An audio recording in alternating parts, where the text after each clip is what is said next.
The commanding ranks of the Venezuelan military have remained loyal to President Nicolas Maduro despite increasing food shortages and political repression in the country.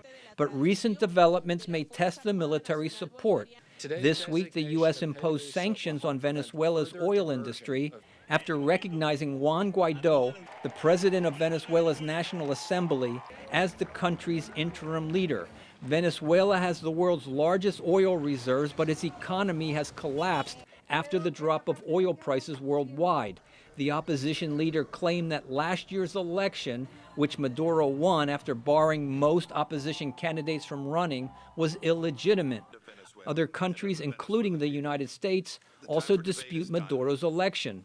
After Maduro's first term in office expired in January, Guaido assumed the role of acting president and was recognized by 20 countries, including neighbors Brazil and Colombia. Guaido has not called for a military coup, but has offered amnesty to soldiers and officers who agreed to end their support for Maduro. There are reports of growing discontent among mid-level officers opposed to being used to suppress growing protests by Venezuelan citizens, such as Colonel Jose Silva, Venezuela's defense attaché in Washington, who recently voiced support for Guaido. Mi mensaje a la Fuerza Armada, como lo he dicho, es: My message to the armed forces is, don't mistreat your people. We were given arms to defend the sovereignty of our nation. Maduro worked to ensure support from senior military officers with lucrative privileges. Some have also been implicated in illicit drug trafficking in the country.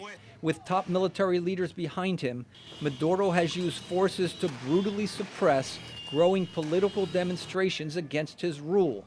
The military leadership may now be so entangled in illicit activities and human rights abuses that not even the promise of amnesty will convince them to change sides. I think that they don't have a lot of confidence that should they give up power, give up supporting Maduro, that somehow they're going to escape punishment.